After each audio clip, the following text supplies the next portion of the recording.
Hi hello good morning welcome to ready study go. അപ്പോൾ ഇന്ന് നമ്മൾ ഡിസ്കസ് ചെയ്യാൻ പോകുന്ന ടോപ്പിക് എന്ന് പറയുന്നത് കൾച്ചറൽ സ്റ്റഡീസിലെ സെക്കൻഡ് മൊഡ്യൂളായിട്ടുള്ള ദ കൾച്ചർ ഇൻഡസ്ട്രി എന്ന് പറയുന്ന ഭാഗമാണ്. ഓക്കെ, ഇതിനു മുമ്പായി ആരെങ്കിലും നമ്മുടെ ചാനൽ ആദ്യമായിട്ടാണ് കാണുന്നതെങ്കിൽ സബ്സ്ക്രൈബ് ചെയ്യുക, അതുപോലെ ലൈക്ക് ഷെയർ കമൻറ്റ് ചെയ്ത് സപ്പോർട്ട് ചെയ്യുക. അപ്പോൾ ഫസ്റ്റ് ടോപ്പിക്ക് വരുന്നത് പ്രൊഡക്റ്റ് ഓഫ് കൺസംഷനാണ്. എന്താണെന്ന് നോക്കാം. പ്രൊഡക്റ്റ് ഓഫ് കൺസംഷൻ എന്ന് പറയുന്നത് നമ്മൾ ഒരു പ്രൊഡക്റ്റ് അഡ്വർടൈസ് ചെയ്യുന്നത്, അത് സോൾഡ് ചെയ്യുന്നത്, പർച്ചേസ് ചെയ്യുന്നത്, യൂസ് ചെയ്യുന്നത്, ഇതിനെയാണ് പ്രൊഡക്റ്റ് ഓഫ് കൺസംഷൻ എന്ന് പറയുന്നത്. ഈ ഒരു പ്രൊഡക്റ്റ് എന്ന് പറയുന്നത് ഷെൽഫിൽ കാണുന്ന ഒരു ഒബ്ജക്റ്റിൽ മാത്രം ഒതുങ്ങുന്നതല്ല. അതുപോലെ മോഡേൺ എറയിൽ പ്രൊഡക്റ്റ് എന്ന് പറയുന്നതിൽ ചില പെർട്ടിക്കുലർ ഫീച്ചേഴ്സ് ഉണ്ട്, അതിലൂടെയാണ് മാർക്കറ്റ് ചെയ്യുന്നത്. ഓക്കെ, അപ്പോൾ ഞാൻ ആ ഫീച്ചേഴ്സ് താഴെ കൊടുത്തിട്ടുണ്ട്, ഏതൊക്കെയാണെന്ന് നോക്കാം. First one novelty, second one utility, third one brands, fourth one cosmopolitanism. അതുപോലെ നോക്കുകയെന്നുണ്ടെങ്കിൽ നമ്മളിപ്പോൾ മൊബൈൽ ഫോൺസോ അല്ലെങ്കിൽ ജീൻസോ പോലുള്ള ഒബ്ജക്ട്സ് വാങ്ങുമ്പോൾ നമുക്ക് കിട്ടുന്നത് വെറും ആ ഒരു ഒബ്ജക്റ്റ് മാത്രമല്ല, അതിനോടൊപ്പം നമ്മൾ എന്ത് ചെയ്യുന്നുണ്ട്, ലൈഫ് സ്റ്റൈല്, ഐഡൻറ്റിറ്റി, മീനിങ്, ഇതൊക്കെയാണ് നമ്മൾ വാങ്ങുന്നത്. ഒരു പ്രൊഡക്റ്റിൻ്റെ പ്രാക്ടിക്കൽ യൂസ് നമുക്ക് എളുപ്പത്തിൽ മനസ്സിലാക്കാം. നമുക്കൊരു എക്സാമ്പിൾ നോക്കാം. അപ്പോൾ നമ്മൾ വാഷിംഗ് മെഷീൻ യൂസ് ചെയ്യുന്നത് നമ്മുടെ ക്ലോത്ത്സ് ക്ലീൻ ചെയ്യാൻ വേണ്ടിയിട്ടാണ്. അതുപോലെ സൺഗ്ലാസ് നമ്മൾ യൂസ് ചെയ്യുന്നത് എന്തിനു വേണ്ടിയിട്ടാണ്, സൺലൈറ്റിൽ നിന്നും നമ്മൾ ഐസിനെ പ്രൊട്ടക്റ്റ് ചെയ്യാൻ വേണ്ടിയിട്ടാണ് നമ്മൾ സൺഗ്ലാസ് യൂസ് ചെയ്യുന്നത്. അപ്പോൾ നമ്മൾ ഓരോ പ്രൊഡക്റ്റ് വാങ്ങുമ്പോഴും അതിനൊരു മോട്ടീവ് ഉണ്ടാവും. ഓക്കെ, അപ്പോൾ ഇതാണ് ഇതിൻ്റെ എക്സാമ്പിൾ. പക്ഷെ നമ്മൾ കൺസ്യൂമർ കൾച്ചറിലേക്ക് വരുമ്പോൾ പ്രൊഡക്ട്സിനെ നമ്മൾ ശരിയായിട്ട് മനസ്സിലാക്കണം എന്നുണ്ടെങ്കിൽ അതിൻ്റെ ഫങ്ഷൻ മാത്രം പോരാ, നമ്മൾ പകരം എന്ത് ചെയ്യണം, അതിൻ്റെ ഡിസൈൻ, അതിൻ്റെ പാക്കേജിങ്, അതിൻ്റെ ലാംഗ്വേജ്, മെസ്സേജ്, ഇതെല്ലാം നമ്മൾ കൺസിഡർ ചെയ്യണം. ഓക്കെ, ഇന്ന് പ്രൊഡക്ട്സ് എന്ന് പറയുന്നത് അതിൽ റിഫ്ലക്റ്റ് ചെയ്യുന്നത് ലാർജർ കൾച്ചറൽ ആൻഡ് സോഷ്യൽ ഐഡിയാസും മീനിങ്സ്, വാല്യൂസൊക്കെയാണ്. ഓക്കെ, നെക്സ്റ്റ് നോക്കാം നോവൽറ്റി. നോവൽറ്റി എന്ന് പറയുന്നത് ഇപ്പോൾ നമ്മൾ യൂഷ്വലായിട്ട് എക്സ്പെക്റ്റ് ചെയ്യുന്ന കാര്യങ്ങളിൽ നിന്നും ഡിഫറെൻ്റ് ആയിരിക്കും, അതിനെയാണ് നോവൽറ്റി എന്ന് പറയുന്നത്. അതിലൂടെ നമുക്കൊരു പുതുമയും ഒരു എക്സൈറ്റ്മെൻറ്റും ഒക്കെയാണ് കിട്ടുന്നത്. നോവൽറ്റി എന്ന് പറയുന്നത് അതിൻ്റെ എക്സാക്റ്റ് മീനിങ് വരുന്നത് പുതുമ എന്നാണ്. ഓക്കെ, ഇന്നത്തെ കൺസ്യൂമർ കൾച്ചറിൽ നൊവാലിറ്റി എന്ന് പറയുന്നത് വളരെ ഇമ്പോർട്ടൻ്റ് ആണ്. എല്ലായ്പ്പോഴും പുതിയതും അല്ലെങ്കിൽ ഡിഫറെൻറ്റ് ഫീച്ചേഴ്സ് ഉള്ളതും നമുക്ക് മാർക്കറ്റിൽ കാണാൻ പറ്റും. അതിൽ രണ്ട് ഫീച്ചേഴ്സ് വരുന്നുണ്ട്. First one rhetoric of pluses എന്ന് പറഞ്ഞാൽ നമ്മൾ എന്ത് ചെയ്യുക, പുതിയ ഫീച്ചേഴ്സ് ആഡ് ചെയ്തിട്ട് അഡ്വർടൈസ് ചെയ്യുന്നതിനെയാണ് റെട്ടോറിക് ഓഫ് പ്ലസസ് എന്ന് പറയുന്നത്. Second one rhetoric of the new now. അത് പറയാമെന്നുണ്ടെങ്കിൽ നമ്മൾ പറയൂലേ, ഇപ്പോഴേ വാങ്ങണം, ഇതെന്താണ് ലിമിറ്റഡ് എഡിഷൻ ആണ് എന്നൊക്കെ പറഞ്ഞിട്ട് നമ്മൾ എന്ത് ചെയ്യുക, ആളുകളെ കൊണ്ട് വാങ്ങിപ്പിക്കുക. ഇപ്പോൾ നമ്മളിവിടെ ക്രിയേറ്റ് ചെയ്യുന്നത് ഒരു അർജൻസി ക്രിയേറ്റ് ചെയ്യണം ആളുകളുടെ ഇടയിൽ. ഓക്കെ, താഴെ ഒരു എക്സാമ്പിൾ കൊടുത്തിട്ടുണ്ട്, നോക്കുക. അപ്പോൾ നമ്മൾ എന്ത് ചെയ്യണം, ഒരു പുതിയ മോഡൽ, സെയിം ബ്രാൻഡ് ഫോണിൻ്റെ ഒരു പുതിയ മോഡൽ വാങ്ങാണ്. പഴയത് ഉണ്ടെങ്കിലും നമ്മൾ എന്ത് ചെയ്യണം, പുതിയ ഒരു ഫോണ് ആ ഒരു സെയിം ബ്രാൻഡിൻ്റെ തന്നെ വാങ്ങുകയാണ്. അപ്പോൾ ഇവിടെ പുതിയത് കിട്ടുമ്പോൾ നമുക്കൊരു ഫ്രഷ് ഫീലിംഗ് ഉണ്ടാവാണ്, ശരിയല്ലേ? അപ്പോൾ നൊവാലിറ്റി എന്ന് പറയുന്നത് നമ്മൾ യൂഷ്വലായിട്ട് എക്സ്പെക്റ്റ് ചെയ്യുന്നതിലേക്ക് അൺഎക്സ്പെക്റ്റഡ് ആയിട്ട് പുതിയതെന്തെങ്കിലും കടന്നു വരുന്നതിനെയാണ് നൊവാലിറ്റി എന്ന് പറയുന്നത്. ഓക്കെ, നെക്സ്റ്റ് നോക്കുക യൂട്ടിലിറ്റി. യൂട്ടിലിറ്റി എന്ന് പറയുന്നത് നമ്മുടെ എന്തെങ്കിലും നീഡ്സ് ഫുൾഫിൽ ചെയ്യാൻ വേണ്ടിയിട്ട്, അല്ലെങ്കിൽ നമുക്ക് ഒരു പെർട്ടിക്കുലർ പർപ്പസ് ഉണ്ടാവും ആ ഒരു പ്രൊഡക്റ്റ് വാങ്ങുന്നതിൽ. ഓക്കെ, അതിനെയാണ് യൂട്ടിലിറ്റി എന്ന് പറയുന്നത്. ഒരു എക്സാമ്പിളായിട്ട് പറയാമെന്നുണ്ടെങ്കിൽ നമ്മൾ വാഷിംഗ് മെഷീൻ വാങ്ങുന്നത് എന്തിനു വേണ്ടിയിട്ടാണ്, ക്ലോത്ത്സ് ക്ലീൻ ചെയ്യാൻ വേണ്ടിയിട്ട്, അല്ലെങ്കിൽ ഒരു പെന്ന് വാങ്ങുന്നത് എന്തിനു വേണ്ടിയിട്ട്, എഴുതാൻ വേണ്ടിയിട്ട്, അങ്ങനെ എന്തെങ്കിലും ഒരു പർപ്പസോ അല്ലെങ്കിൽ ഒരു നീഡോ ഉണ്ടാവും. ഓക്കെ, പക്ഷേ കൺസ്യൂമർ കൾച്ചറിലേക്ക് വരുമ്പോൾ നമ്മൾ അതിൻ്റെ ഉപകാരം മാത്രമല്ല നോക്കുക, നമ്മൾ എന്നും കൂടി നോക്കും അതിൻ്റെ പാക്കേജിങ്, അതുപോലെ മെസ്സേജ്, അല്ലെങ്കിൽ അതിൽ യൂസ് ചെയ്തിട്ടുള്ള ലാംഗ്വേജ് എല്ലാം നമ്മൾ നോക്കും.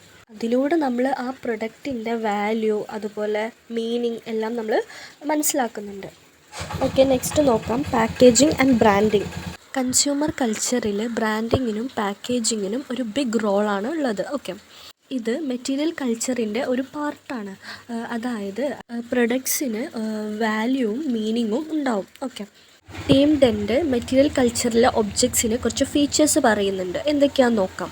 സ്റ്റാറ്റസിനെയും ലൈഫ് സ്റ്റൈലിനെയാണ് കാണിക്കുന്നത്. അതുപോലെ നമ്മളുടെ ഐഡൻറ്റിറ്റി, നമ്മളുടെ ടേസ്റ്റ്, ഇതൊക്കെയാണ് വ്യക്തമാക്കുന്നത്.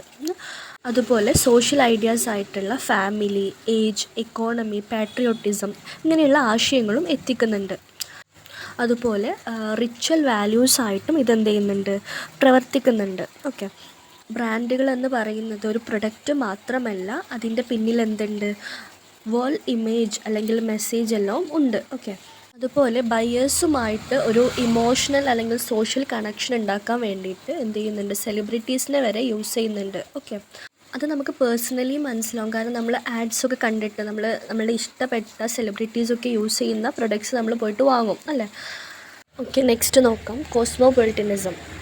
ഇന്നത്തെ കൺസ്യൂമർ കൾച്ചറിൽ എസ്പെഷ്യലി പറയാമെന്നുണ്ടെങ്കിൽ ക്ലോത്തിങ് ആൻഡ് ഫുഡിൽ നമ്മൾ എന്ത് ചെയ്യുന്നുണ്ട്, ഒരു മിക്സ് ഓഫ് ഗ്ലോബൽ ആൻഡ് ലോക്കലാണ് ഫോളോ ചെയ്യുന്നത്. നോക്കാം, ആളുകൾ പ്രൊഡക്ട്സ് വാങ്ങുന്ന സമയത്ത് യുണീക്കാണെന്ന് വിചാരിച്ചിട്ട് എടുക്കുന്നത് അത് പലപ്പോഴും എന്തായിരിക്കും, സ്റ്റാൻഡർഡൈസ്ഡ് ആയിട്ടുള്ള അല്ലെങ്കിൽ സർവ്വസാധാരണമായിട്ടുള്ള പ്രൊഡക്ട്സ് ആയിരിക്കും. അപ്പോൾ ഇത് രണ്ടായിട്ട് ഡിവൈഡ് ചെയ്തിട്ടുണ്ട്. First one global brands and labels, second one boutique or exclusive local products. ഇപ്പോൾ നമ്മുടെ ലൈഫ് സ്റ്റൈല് ഈ രണ്ടെണ്ണത്തിൻ്റെ ഇടയിലാണ് നടക്കുന്നത്. താഴെ നോക്കുക, കുറച്ച് എക്സാമ്പിൾസ് കൊടുത്തിട്ടുണ്ട്. എന്തൊക്കെയാണ് നോക്കുക. ഇപ്പോൾ മാഗി നൂഡിൽസ് എത്തിയതോടെ ഇന്ത്യയിൽ എന്ത് ചെയ്യുന്നുണ്ട്, ഫുഡ് ഹാബിറ്റ്സൊക്കെ മാറി. അതുപോലെ ചൈനീസ് ഫുഡ് ഇന്ത്യയിൽ ഒരു ലോക്കൽ ഫേവറേറ്റ് ആയിട്ട് മാറി. അതുപോലെ യൂണിബിക് ബിസ്ക്കറ്റ് പോലെയുള്ള പ്രൊഡക്ട്സൊക്കെ സോൾജിയേഴ്സിനായി എന്ന ആശയം ഉപയോഗിച്ച് എന്ത് ചെയ്യുന്നുണ്ട്, ഒരു കൾച്ചറൽ അല്ലെങ്കിൽ ഒരു ഇമോഷണൽ അപ്പീൽ ഉണ്ടാക്കി എന്നാണ് പറയുന്നത്. അപ്പോൾ ഇതെല്ലാം കാണിക്കുന്നത് എന്താണെന്ന് വെച്ചാൽ ഗ്ലോബൽ ബ്രാൻഡ്സ് ഇന്ത്യൻ സ്റ്റൈലിൽ മാറ്റിയിട്ട് കൺസംഷൻ ചെയ്യാം. ഓക്കെ, അപ്പോൾ അത് നമ്മളെ കൂടുതൽ എന്ത് ചെയ്യുന്നുണ്ട്, അട്രാക്റ്റ് ചെയ്യുന്നുണ്ട്. ഓക്കെ, അപ്പോൾ അതാണ് ഇന്ന് കാണുന്ന കോസ്മോപൊളിറ്റനിസം എന്ന് പറയുന്നത്. അതായത് ഗ്ലോബൽ ഐഡിയാസ് സ്വീകരിച്ചിട്ട് നമ്മൾ എന്ത് ചെയ്യുക, അതിനെ നമ്മുടെ പോലെ മാറ്റുന്നതിനെയാണ് കോസ്മോപൊളിറ്റനിസം എന്ന് പറയുന്നത്. ഓക്കെ, നെക്സ്റ്റ് നമ്മളെ ടോപ്പിക്ക് വരുന്നത് മാൾ കൾച്ചറാണ്. നോക്കാം, ഇന്ത്യയിൽ ഇപ്പോൾ മാളുകളുടെ എണ്ണം വളരെയധികം കൂടുതലാണ്. സാധാരണയായിട്ടുള്ള ഷോപ്പുകളിൽ നിന്നും ഡിഫറെൻ്റ് ആണ് മാൾ എന്ന് പറയുന്നത് അല്ലേ. മാൾ എന്ന് പറയുന്നത് ലാർജാണ്, അതുപോലെ എൻക്ലോസ്ഡ് ആണ്, ഓർഗനൈസ്ഡ് സ്ട്രക്ചറാണ്. അതിനുള്ളിൽ ഷോപ്പിംഗ് സ്റ്റോറുകൾ, എൻ്റർടൈൻമെൻറ്റ്, ഫുഡ്, ലെഷർ എല്ലാം അടങ്ങിയതാണ് ഒരു മാൾ എന്ന് പറയുന്നത്.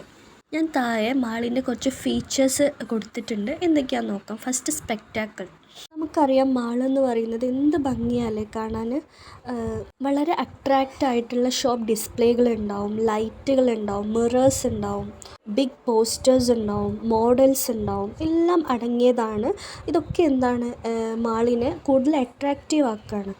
അപ്പോൾ ഇതൊക്കെ കാണുമ്പോൾ തന്നെ ആളുകൾ എന്ത് ചെയ്യും, ഒന്ന് ചിന്തിച്ചു പോകും, എന്ത്, നമ്മളും ഇതുപോലെയൊക്കെ ആകും എന്നുള്ളത് അല്ലേ. ഷോപ്പിംഗ് കൂടാതെ ആളുകൾക്കെല്ലാം എന്ത് ചെയ്യുന്നുണ്ട്, ഒരു എൻ്റർടൈൻമെൻറ്റ് കൂടെയാണ് മാളെന്ന് പറയുന്നത്.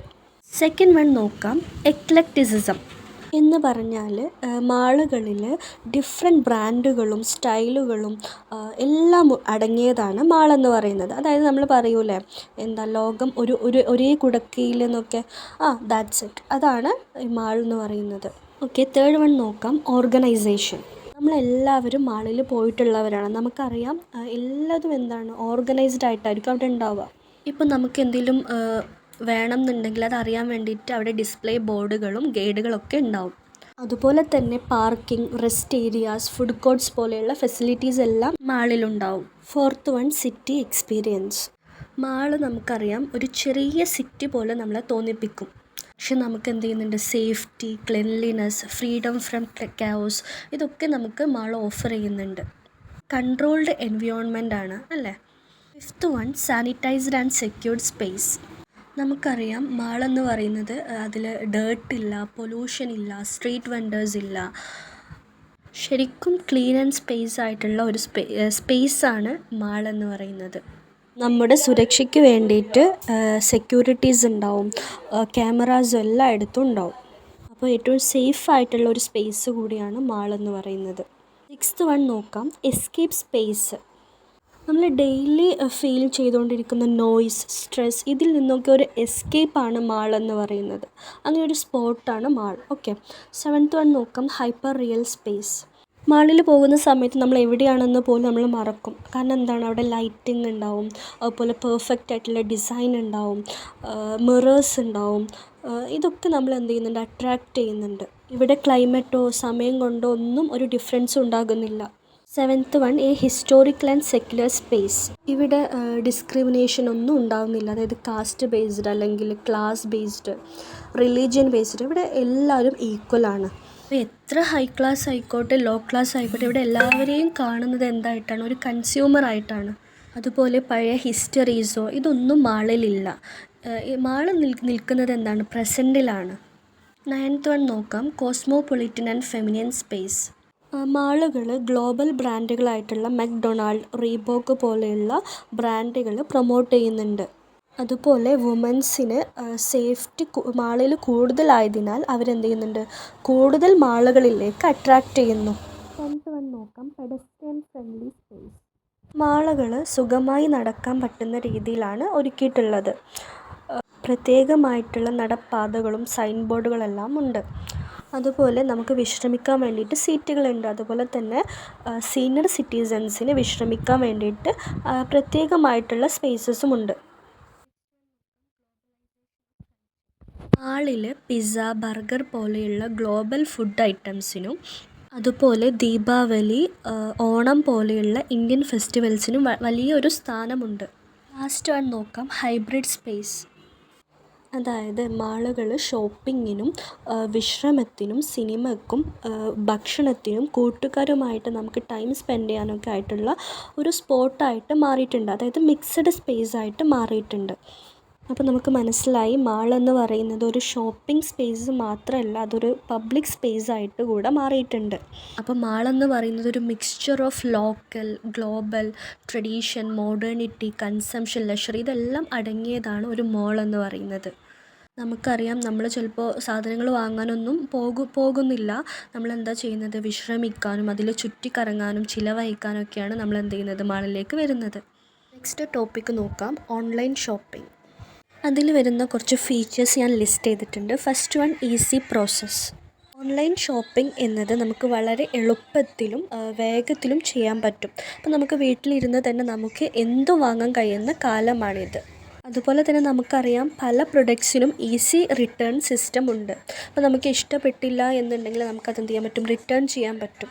ഇതൊരു ഫിസിക്കൽ സ്റ്റോർ അല്ലാത്തത് കൊണ്ട് തന്നെ നമുക്ക് എന്ത് ചെയ്യാൻ പറ്റുള്ളൂ, ഫോട്ടോസ് കണ്ടിട്ട് മാത്രം നമുക്ക് പ്രൊഡക്ട്സ് സെലക്ട് ചെയ്യാൻ പറ്റുള്ളൂ. നമുക്ക് തൊട്ട് നോക്കാൻ ഒന്നിനും പറ്റില്ല. സെക്കൻഡ് വൺ നോക്കാം, ഓർഗനൈസേഷൻ ഓഫ് ചോയ്സ്. ഓൺലൈൻ പ്ലാറ്റ്ഫോമുകളിൽ നമുക്ക് എന്ത് ചെയ്യാൻ പറ്റും, ഒരു പ്രൊഡക്റ്റിൻ്റെ പ്രൈസും ബ്രാൻഡ്സും സ്റ്റൈൽസും ഒക്കെ നമുക്ക് കമ്പയർ ചെയ്തിട്ട് വാങ്ങാൻ പറ്റും. അതുപോലെ ചില പ്രൊഡക്ട്സ് നമുക്കറിയാം, ചില സൈറ്റുകൾ എന്ത് ചെയ്തിട്ടുണ്ടാവും, പ്രെഡിക്റ്റ് ചെയ്തിട്ട് നമ്മൾ സജഷൻസൊക്കെ കൊടുക്കുന്നത് കാണാം. ഇത് നമ്മൾ മുമ്പ് കണ്ട അല്ലെങ്കിൽ നമ്മൾ മുമ്പ് വാങ്ങിയ എന്തെങ്കിലും പ്രൊഡക്ട്സൊക്കെ ആയിരിക്കും. അത് വീണ്ടും എന്ത് ചെയ്യും, നമ്മളെ സജഷൻസിലുണ്ടാവും. അപ്പോൾ നമുക്ക് എന്ത് വാങ്ങണം എന്നുള്ള ആ ഒരു ചോയ്സ് ചിലപ്പോൾ സൈറ്റ് ഷേപ്പ് ചെയ്യുന്നതായിരിക്കാം. തേർഡ് വൺ നോക്കാം, organisation of is. Online shopping എന്ന് പറയുന്നത് വളരെ ഈസിയാണ്, വളരെ റിലാക്സിങ് ആണ്. നമുക്ക് പുറത്ത് പോകേണ്ടതില്ല. അതുപോലെ തന്നെ സ്റ്റോറിലെ ആളുകളോട് ചോദിക്കേണ്ടതില്ല, ക്യൂ നിൽക്കണ്ട. എന്ത് ചെയ്യും, പ്രൊഡക്റ്റ് അല്ലെങ്കിൽ ഐറ്റം എന്ത് ചെയ്യും, നമ്മുടെ ഡോർ സ്റ്റെപ്പിൽ ഡെലിവർ ചെയ്യും. സെർച്ച് റിസൾട്ട് എന്ന് പറയുന്നത് നമ്മളുടെ ടേസ്റ്റിനനുസരിച്ചിട്ടായിരിക്കും കസ്റ്റമൈസ് ചെയ്തിട്ടുണ്ടാവുക. ഇവിടെ ഷോപ്പിംഗ് എന്ന് പറയുന്നത് ഒരു ബാധ്യതയല്ല, ഒരു ടൈം പാസ് പോലെയാണ്. ഇത് ആളുകൾക്കൊരു എൻ്റർടൈൻമെൻ്റ് ആയിട്ട് മാറിയിരിക്കുന്നു. ഫോർത്ത് വൺ നോക്കാം, ഓർഗനൈസേഷൻ ഓഫ് റിസ്ക്. ഓൺലൈൻ ഷോപ്പിങ്ങിൽ ചില റിസ്കുകളുണ്ട്. ഇപ്പോൾ ഫേക്ക് പ്രൊഡക്ട്സ് കിട്ടാം, അല്ലെങ്കിൽ മണി ലോസ് ഉണ്ടാവാം, ചിലപ്പോൾ പുവർ ക്വാളിറ്റി ഒക്കെ ഉണ്ടാവും. നമുക്ക് കൈ കിട്ടുമ്പോൾ ചിലപ്പോൾ ക്വാളിറ്റി ഒക്കെ വളരെ കുറവായിരിക്കാം. അതുകൊണ്ട് തന്നെ അതിന് ചില സൊല്യൂഷൻസ് ഉണ്ട്. എന്തൊക്കെയാണെന്ന് നോക്കാം. സെക്യൂർ പേയ്മെൻറ്റ് സിസ്റ്റം യൂസ് ചെയ്യാം. അതുപോലെ തന്നെ ഫ്രീ റിട്ടേൺ അല്ലെങ്കിൽ എക്സ്ചേഞ്ച് പോളിസി ഉണ്ട്. ഇപ്പോൾ എക്സാമ്പിളായിട്ട് പറയുകയാണെങ്കിൽ മിന്ത്രയിൽ 30 ദിവസത്തിനുള്ളിൽ നമുക്ക് റിട്ടേൺ ചെയ്താൽ മതി. അതുപോലെ customer reviews, ratings, comments, feedback ഇതെല്ലാം എന്ത് ചെയ്യുന്നുണ്ട്, നമ്മളുടെ സേഫ്റ്റി, നമ്മൾ വഞ്ചിക്കപ്പെടാതിരിക്കാൻ നമ്മളെ സഹായിക്കുന്നുണ്ട്. eBay പോലെയുള്ള സൈറ്റുകളിൽ ഡിസ്കഷൻ ബോർഡ്സ് ഉണ്ട്. അപ്പോൾ ഇതിലൂടെ എന്ത് ചെയ്യാൻ പറ്റും, കൺസ്യൂമേഴ്സിന് അഭിപ്രായങ്ങൾ കൂടി വായിച്ചിട്ട് പിന്നെ വേണമെന്നുണ്ടെങ്കിൽ വാങ്ങിയാൽ മതി. അപ്പോൾ ഓൺലൈൻ ഷോപ്പിംഗ് എന്ന് പറയുന്നത് ഇന്നൊരു സൗകര്യം മാത്രമല്ല, അതൊരു പുതിയൊരു കൺസ്യൂമർ ലൈഫ് സ്റ്റൈൽ കൂടിയാണ്. ഓൺലൈൻ ഷോപ്പിംഗ് സിസ്റ്റമാറ്റിക് ആണ്, കസ്റ്റമർ ഫ്രണ്ട്ലി ആണ്. അതേസമയം തന്നെ നമുക്ക് എന്ത് ചെയ്യാൻ പറ്റും, നമ്മളുടെ ചോയ്സിന്, നമ്മളുടെ ഇതിനനുസരിച്ച് നമുക്ക് എന്ത് ചെയ്യാൻ പറ്റും, കൺസ്യൂം ചെയ്യാൻ പറ്റും. അപ്പോൾ ഇത്രയേ ഉള്ളൂ സെക്കൻഡ് മൊഡ്യൂൾ. നിങ്ങൾക്ക് എന്തെങ്കിലും ഡൗട്ടോ കാര്യങ്ങളോ ഉണ്ടെങ്കിൽ കമൻസിൽ അറിയിക്കുക. Thanks for watching.